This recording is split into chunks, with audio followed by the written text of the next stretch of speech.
इतना लंबा कनेक्शन तुमने करा दिया क्यों भाई? शीतल प्रसाद जी के बच्चे जो है बड़े ही मन से कार्यक्रम कराते हैं।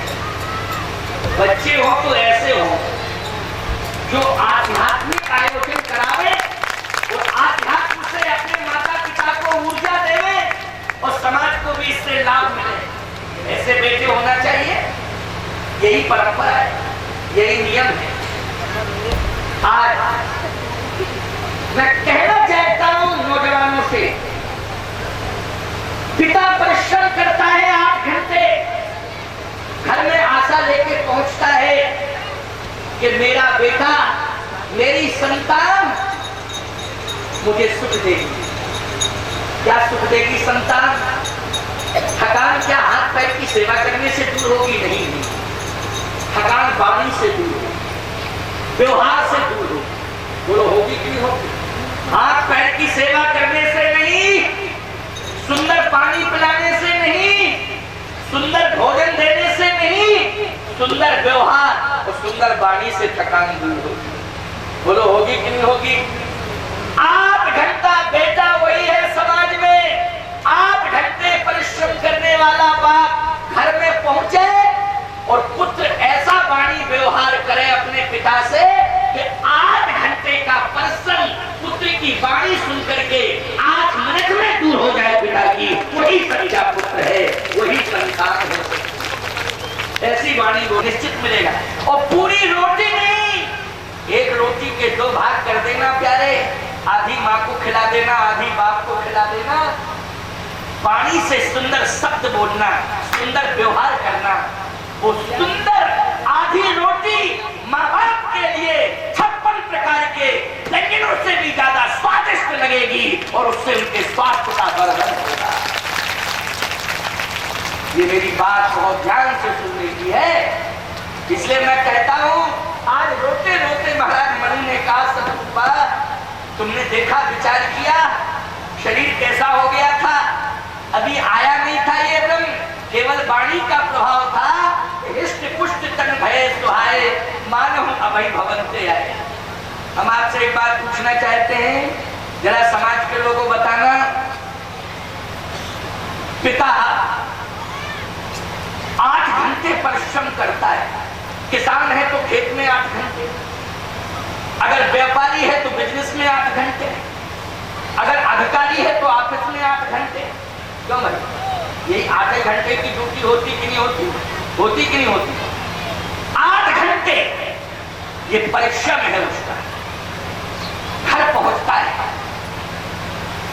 संतान को कैसा व्यवहार करना चाहिए उस परिश्रमी पिता के साथ, ये मैं आज की सभा के नौजवानों से पूछना चाहता हूं। निश्चित रूप से इस सभा में कुछ नौजवान भी बैठे हुए हैं, बूढ़े तो बैठे ही हैं, लेकिन नौजवान भी बैठे हैं। और नहीं बैठे तो जहां नौजवान बैठे होंगे माइक तो उनके कानों पर लगे ही हैं। जहां भी बैठे होंगे, इसलिए तो दूर दूर तक माइक लगाए गए। हम जब वहां से चलते हैं तो वही आवाज हमको सुनाई देती। इतना लंबा कनेक्शन तुमने करा दिया क्यों भाई? शीतल प्रसाद जी के बच्चे जो है बड़े ही मन से कार्यक्रम कराते हैं। बच्चे हो तो ऐसे हो जो आध्यात्मिक आयोजन करावे और आध्यात्म से अपने माता पिता को ऊर्जा देवे और समाज को भी इससे लाभ मिले। ऐसे बेटे होना चाहिए। यही परंपरा है, यही नियम है। आज मैं कहना चाहता हूं नौजवानों से, पिता परिश्रम करता है 8 घंटे, घर में आशा लेके पहुंचता है कि मेरा बेटा, मेरी संतान मुझे सुख देगी। क्या सुख देगी संतान? थकान क्या हाथ पैर की सेवा करने से दूर होगी? नहीं, थकान वाणी से दूर होगी, व्यवहार से दूर होगी। बोलो होगी कि नहीं होगी? हाथ पैर की सेवा करने से नहीं, सुंदर पानी पिलाने से नहीं, सुंदर भोजन देने से नहीं, सुंदर व्यवहार और सुंदर वाणी से थकान दूर होगी। बोलो होगी कि नहीं होगी? 8 घंटा बेटा वही है समाज में।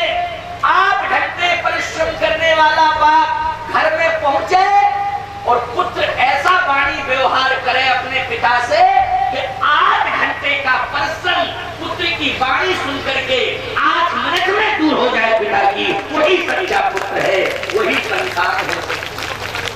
ऐसी वाणी बोल। ऐसे बेटे से कोई लाभ है, हम तुमसे पूछना चाहते हो? मैं तो कहता हूं ऐसे बेटे हो गए नहीं कोई है। ये बेटे है कि दुर्योधन है? एक सज्जन बोले महाराज दुर्योधन मानी क्या होता? हमने कहा जो धन का दुरुपयोग करे वही दुर्योधन। क्यों भाई?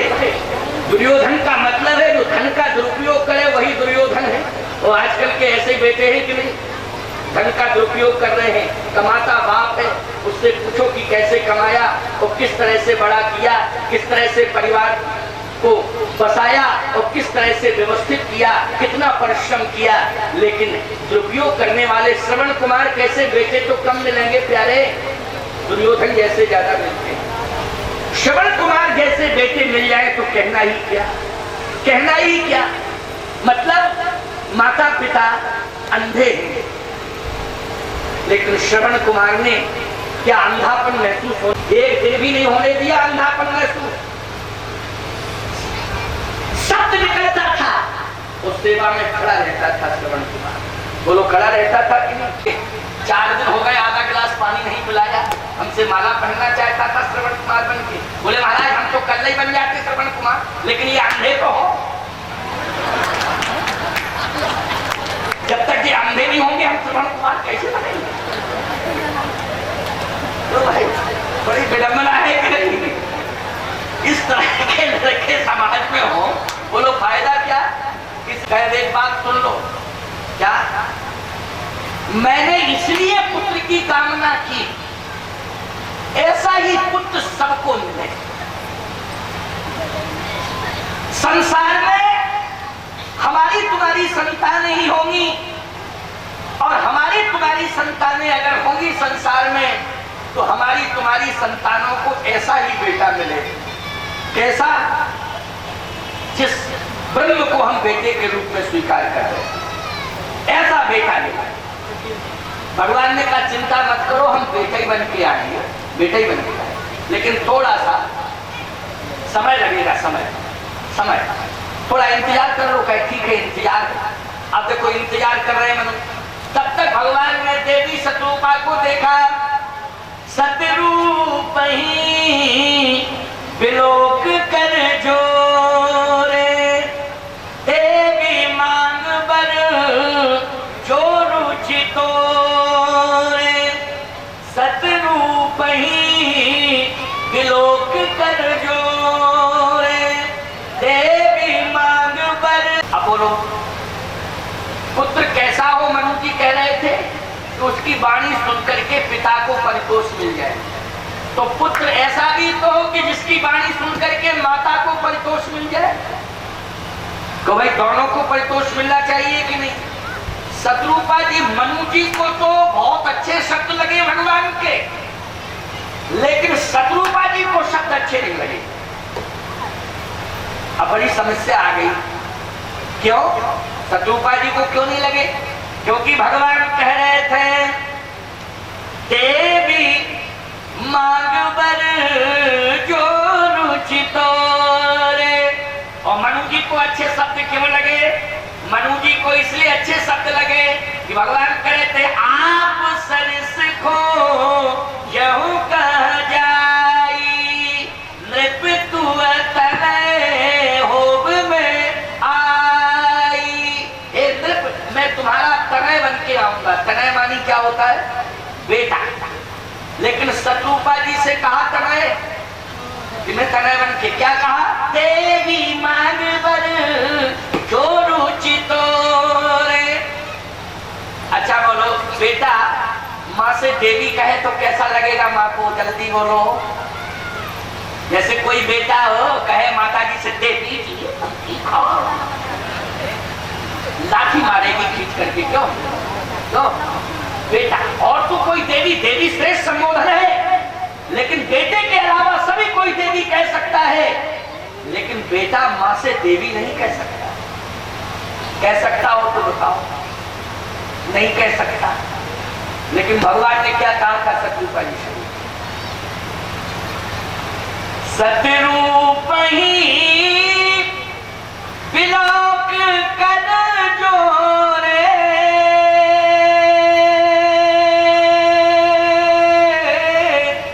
ओ देवी मांग पर जो रुचि तोरे। देवी मांग, हे देवी मांग लो वरदान, मांग लो देवी वरदान। शत्रुपा जी के हृदय में ऐसे चुभे वो वाक्य जैसे बाण,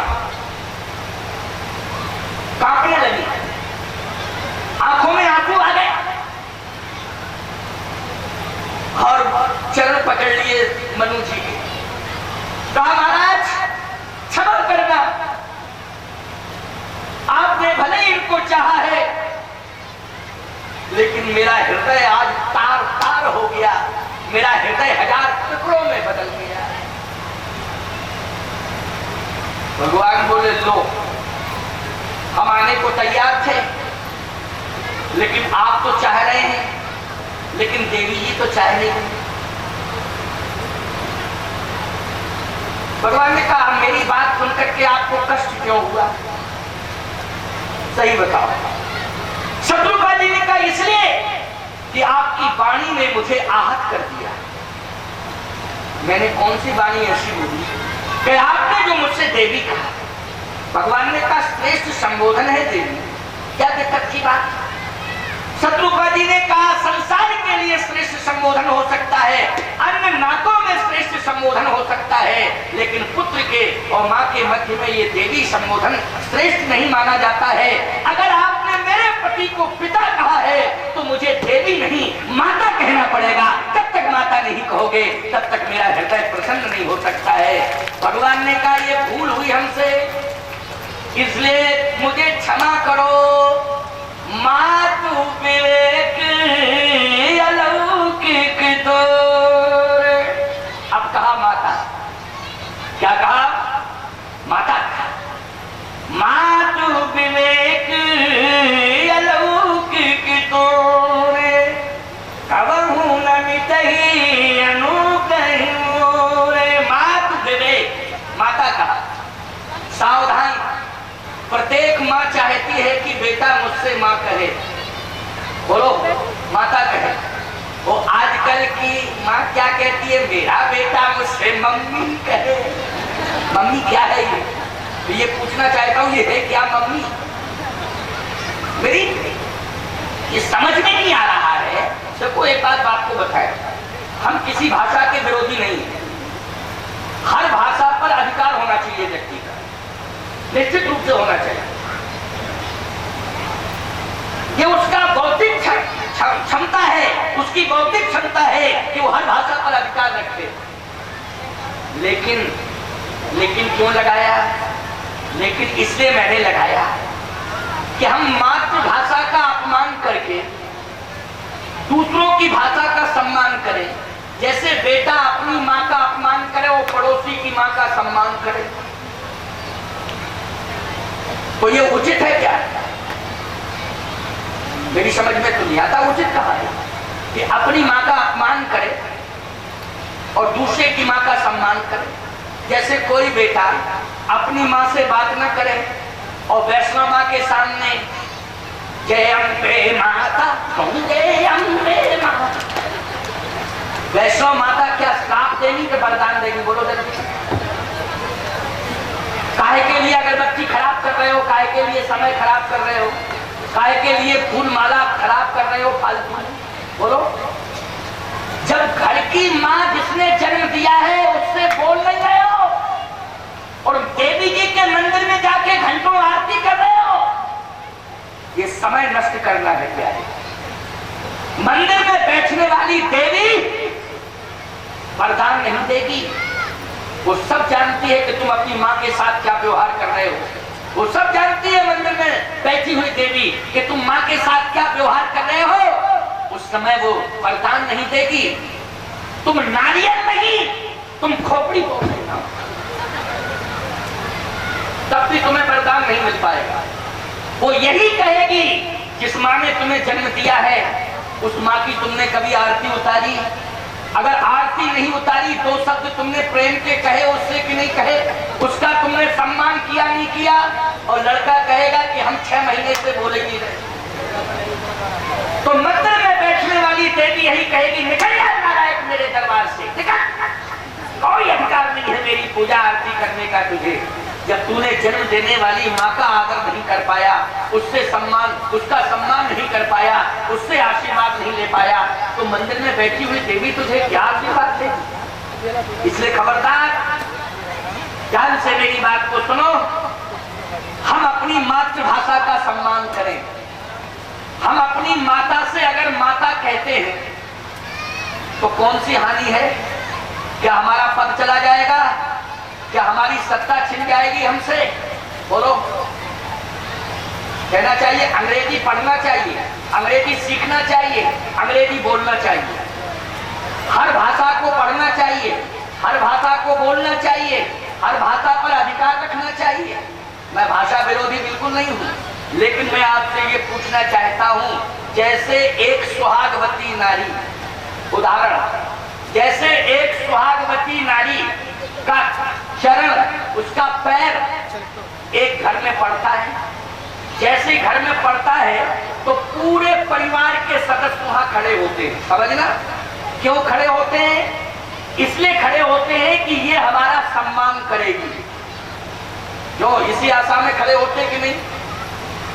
उसका धर्म कहता है कि उसे सम्मान करना चाहिए, क्योंकि कटिया ससुर, चचिया ससुर, ममिया ससुर, फफिया ससुर, जाने कितने ससुर आ जाते हैं, है नहीं? वो सभी आ जाते हैं, करना चाहिए उससे सम्मान। लेकिन मैं आपसे पूछना चाहता हूं, वो सभी का सम्मान करेगी, यहां तक कि गांव के बूढ़े बुजुर्गों का भी सम्मान करेगी, लेकिन समर्पण केवल एक के चरणों में करेगी। सम्मान वो सबका करेगी, लेकिन समर्पण सबके चरणों में नहीं कर सकती। समर्पण उसी के चरणों में करेगी जिसके मांग में उसने सिंदूर, जिसने उसका सिंदूर भरा हो, वो उसका पति होगा, उसी के चरणों में वो समर्पण करेगी। ये धर्म कहता है। इसी प्रकार से हम हर भाषा का सम्मान करें, लेकिन समर्पण अपनी मातृभाषा में करें, यही हमारा परम धर्म है। हर भाषा का हम सम्मान करें, लेकिन समर्पण हम अपनी मातृभाषा में करें। हम घर में प्रवेश करें, अपने पिता को पिता कहें, अपनी माँ को माँ कहें, भाई को भाई कहें, बहन को बहन कहें, यही हमारा धर्म कहता है। ये जरूरी नहीं है। ये अंग्रेज लोग क्यों नहीं कहते हैं अपनी माँ को माँ? ये अंग्रेज क्यों नहीं कहते हैं अपने पिता को पिता? ये क्यों फादर और मदर कहते हैं? बोलो भाई, क्यों कहते हैं? जब ये हमारी भाषा अपने यहाँ लागू नहीं कर सकते हैं, तो हम इनकी भाषा क्यों अपने रोजमर्रा लेकर उसमें लागू करें? तो भाई जरा सोचने की बात है। अच्छा, जितना सुंदर संबोधन हमारी भाषा में है, उतना उनकी बात, जैसे मम्मी, क्या है ये मम्मी है? पापा, अब तो एक और विचित्र स्थिति हो गई, डैडी। पहले तो पापा भी कहते थे, अब तो डैडी, और अब तो वर्तमान के हालातों में डी भी नहीं लगती, अब तो डैड, केवल डैड शुद्ध। क्यों भाई, कहते कि नहीं कहते? देखो मैं गलत नहीं बोलता, मैं बिल्कुल साफ साफ बोलता हूँ। डैड, डैड मानी क्या होता है जरा बताओ? अगर तुम अंग्रेजी ही पढ़े हो तो भाई राजकुमार जी आप टीचर रहे अंग्रेजी के, डैड मानी क्या होता है? होता कि नहीं होता? डैड मानी, अच्छा डैड। एक बार क्या हुआ कि हमने अपना रिसीवर उठाया तो की आवाज आई, तो हमने कंप्लेंट कराई। कंप्लेंट में लिखा कि हमारा फोन डेड हो गया, डेड। तो हमने उससे कहा, मुनीम से हमने कहा ये डेड मानी क्या है? जो कंप्लेंट लिखा डेड, बोले डेड मानी महाराज कनेक्ट डिस्कनेक्ट। क्यों? इसका मतलब ये है कि कनेक्शन खत्म। आज का बेटा अपने बाप से कहता है डैड, मतलब हमारा तुम्हारा कनेक्शन खत्म। क्यों? हमारी दृष्टि में तुम डैड। तो भाई यही अर्थ हुआ कि नहीं हुआ? बोलो। अब तुम क्यों खुश हो रहे हो ये समझ खुश हो रहे हो। पहले राम राम कहा जाता था कि अब क्या कहा जाता है? वाय वाय। तो कहा जाता कि पहले राम राम कहा जाता था, अब कहा जाता वाय वाय। ये वाय वाय क्या है? हमारे सामने कुछ दिल्ली के लड़के आए, बोले स्टेशन पर छोड़ने, बोले स्वामी जी वाय वाय। गाड़ी में 10 मिनट देरी थी, हम उतर के प्लेटफार्म पे आ गए। हमका क्या कहा तुम? बोले वाय वाय। हमने कहा हमारे यहाँ एक कुत्ता पला है, वो भी कहता है जमवाई लेता है। जमवाई जब लेता है, हमने कहा कुत्ता हमारे यहाँ जो तुम बोल रहे हो वही बोलता है। बोलता है कुत्ता जमवाई लेता है तो उसकी भाषा भी यही निकलती। हमने कहा ये मलेच्छों की भाषा क्यों बोलते हो तुम? खबरदार